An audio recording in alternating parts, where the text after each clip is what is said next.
नमस्कार, मैं रीमा प्रसाद। पश्चिम बंगाल में चुनाव की तारीखों के ऐलान के साथ ही प्रशासनिक स्तर पे फेरबदल को लेकर ये कहा जा रहा है कि ये ममता बनर्जी को झटका है और चुनाव आयोग बीजेपी के फेवर में काम कर रहा है। क्या ये सच है? क्या आप भी ऐसा सोचते हैं? क्या तथ्य कहते हैं? पुराने रिकॉर्ड्स क्या कह रहे हैं? ये सब कुछ मैं सिलसिलेवार तरीके से वीडियो के जरिए आपको बताने जा रही हूँ कि पश्चिम बंगाल में बीजेपी आखिर ममता बनर्जी की घेरेबंदी की तैयारी चुनाव आयोग के जरिए और खुद भी किस तरीके से कर रही है। आखिर चुनाव की तारीखों के अनाउंसमेंट के साथ ही या जो 2 चरणों में सिर्फ चुनाव हो रहे हैं उसको लेकर इतने सवाल क्यों उठ रहे हैं?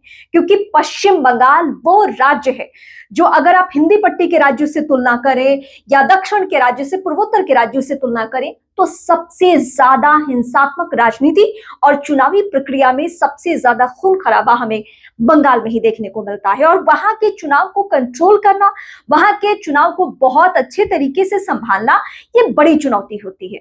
मेरा निजी तौर पे अनुभव ये रहा है पश्चिम बंगाल के ग्राउंड रिपोर्ट का कि वहां पे अन्य राज्यों की तुलना में सबसे ज्यादा वहां पे जितने भी फोर्सेस हैं उनकी तैनाती बढ़ा दी जाती है चप्पे चप्पे पर। मतलब जितने लोगों की संख्या आपको दिखेगी वहां हर कदम पे आपको पुलिस बल की तैनाती या फिर केंद्रीय सुरक्षा बलों की तैनाती आपको देखने को मिलेगी, इसलिए ताकि वहां सुचारू रूप से चुनाव हो सके।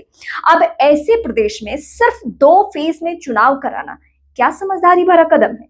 क्योंकि अगर हम 2021 की बात करें तो 2021 में 8 फेज में चुनाव हुआ था और 2024 लोकसभा चुनाव की बात करें 6 फेज में। तो फिर इस वक्त अगर 2 फेज में सिर्फ चुनाव हो रहा है, वो पश्चिम बंगाल जो क्षेत्रफल के हिसाब से अन्य राज्यों की तुलना में बहुत बड़ा है, तो आखिर ये कदम क्यों उठाए गए हैं?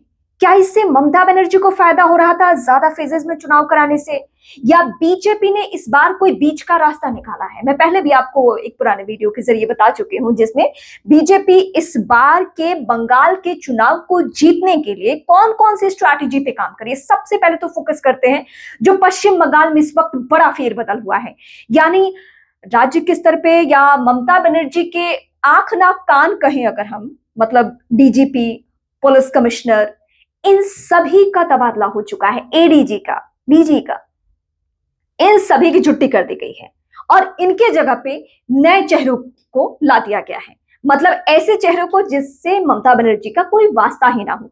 और ये भी चुनाव आयोग की तरफ से सख्त निर्देश है कि इन जितने भी अधिकारियों के तबादले हुए हैं उन अधिकारियों को चुनाव के हर काम से दूर रखा जाए। इन्हें चुनावी ड्यूटी में या चुनावी मामलों में हस्तक्षेप किसी भी सूरत में नहीं करने दिया जाए।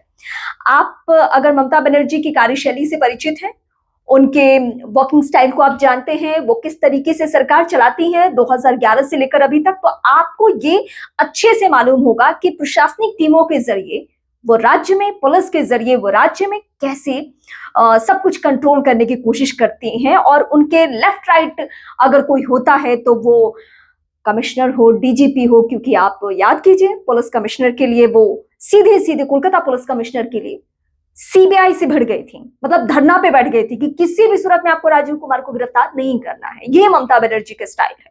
अब ऐसे वक्त में जब ममता बनर्जी चुनाव में जा रही हैं, चुनाव की तारीखों का बंगाल में अनाउंसमेंट हो गया है और उनके सभी करीबी अधिकारियों का तबादला हो गया है, तो जाहिर सी बात है कि ना चाहते हुए भी, कितनी भी ताकतवर हो ममता बनर्जी, लेकिन प्रशासनिक लिहाज से फिलहाल वो कमजोर पड़ चुके हैं। और ये चुनाव आयोग की नहीं बल्कि बीजेपी की स्ट्रैटेजी है। आप कहेंगे कि मैं इतना खुलकर कैसे बोल रही हूं, क्योंकि चुनाव आयोग पे आरोप लगते रहा है। 5 राज्यों में चुनाव हो रहा है और ये सारे फेरबदल बंगाल में ही हुए हैं। अभी हालिया दिनों में बिहार में चुनाव हुआ। बिहार बहुत हॉट प्रदेश है, लेकिन वहां भी आपने नोटिस किया होगा कि ऐन चुनाव से पहले, मतलब चुनाव आयोग ने कोई हस्तक्षेप नहीं किया। हाँ, सरकार को अगर कोई फेरबदल करना है, कोई तबादला चुनाव की तारीखों के अनाउंसमेंट के साथ, जाहिर सी बात है कि राज्य के स्तर पे कोई तब्दीलियां नहीं हो सकती है। उस वक्त राज्य का मालिक हो जाता है चुनाव आयोग, आचार संहिता लागू होने के साथ ही।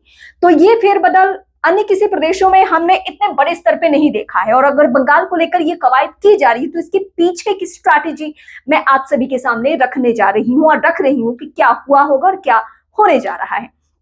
अब 2 फेज पे हम फोकस करते हैं। 2 फेज में चुनाव कराने के पीछे की स्ट्रैटेजी ये कहती है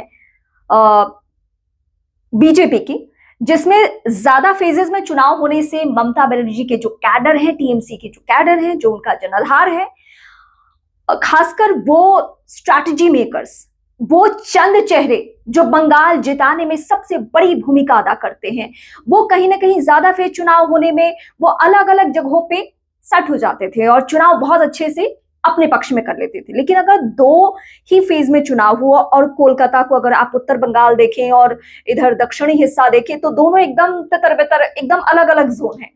तो ऐसे में वो बट जाने वाली सिचुएशन होगी और सब कुछ संभालना, सब कुछ कंट्रोल करना इतना आसान भी नहीं होगा। और एक अंदर खाने की खबर तो ये भी है, मतलब जो स्ट्रैटेजी बीजेपी के बताने वाले लोग हैं उनका दावा ऐसा है कि 9 अप्रैल तक ये समय चुनाव खत्म हो जा रहा है। मतलब जितने भी चर्चित चेहरे हिंदी बेल्ट के उधर चुनाव प्रचार करने में लगेंगे वो सब 9 तारीख के बाद इधर शिफ्ट हो सकते हैं। हिमंता बिस्वा शर्मा का भी एक्सपीरियंस और उनके तौर तरीकों का फायदा लिया जा सकता है। वैसे भी पूर्वोत्तर के योगी हैं और मौजूदा वक्त में हिंदुत्व के लिहाज से सबसे फायर ब्रांड लीडर आप कह सकते हैं उनको, क्योंकि बेबाक होकर बोलते हैं। 27% दावा किया जाता है कि मुस्लिम आबादी है, मुस्लिम वोटर्स हैं पश्चिम बंगाल में, और ममता बनर्जी दावा करती है कि 33% वहां पे मुस्लिम आबादी। और ऐसे में मुस्लिमों को लेकर जो इस वक्त सबसे ज्यादा अग्रेसिव होकर कोई स्टेटमेंट दे रहा है तो योगी आदित्यनाथ नहीं, योगी आदित्यनाथ से भी 10 कदम आगे बढ़ चुके हैं हिमंता बिस्वा शर्मा, असम के सीएम, और इसीलिए उनके तजुर्बे का फायदा उठाना बहुत जरूरी इस वक्त बीजेपी समझ रही है। और इसके पीछे स्ट्रैटेजी ये भी मानी जा रही है कि ये जो चुनाव की तारीखों का अनाउंसमेंट हुआ है 5 राज्यों में और बंगाल को में जैसे घेरेबंदी की गई है उसके पीछे यही सब है। तो क्या इस बार बंगाल बीजेपी जीतने जा रही है? क्या बीजेपी की जो जो स्ट्रैटेजी है वो काम करने वाली है?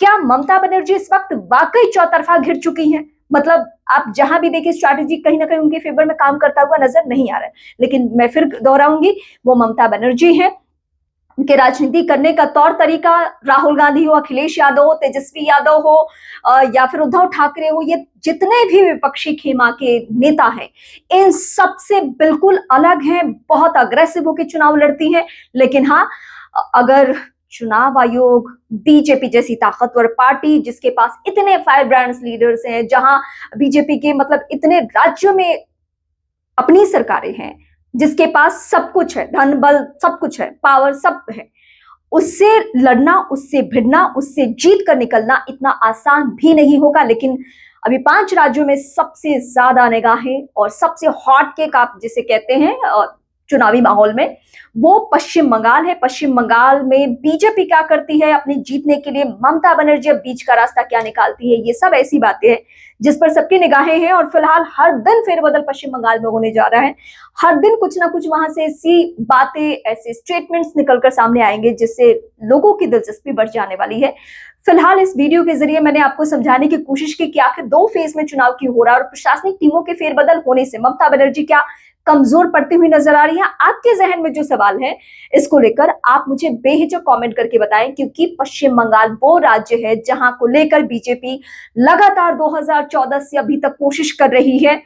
सीटों की संख्या में भले बढ़ोतरी हो गई, जनाधार उसका बहुत बढ़ गया, उसने लेफ्ट का स्पेस खत्म कर दिया, वहां कांग्रेस को बीजेपी ने बंगाल में खत्म कर दिया। लेकिन क्या वो जहां पे ममता बनर्जी बैठी हुई है यानी सीएम की कुर्सी पर, वहां पर बीजेपी पहुंच पाएगी शुभेंदु अधिकारी के जरिए या और स्थानीय नेताओं के जरिए, या फिर इस बार भी ममता बनर्जी अपना किला, अपना दुर्ग बचा लेगी? ये सारे ऐसे सवाल है जिसका जवाब मुझे आपसे भी चाहिए। आपके कमेंट्स का इंतजार है। फिलहाल आप मेरे यूट्यूब फैमिली का हिस्सा जरूर बने, आप मुझे यूट्यूब पे जरूर सब्सक्राइब करें। अगर आप मुझे फेसबुक पे देख रही हैं तो भी आप मुझे यूट्यूब पे जरूर सब्सक्राइब करें, आप मेरे यूट्यूब फैमिली का हिस्सा बने।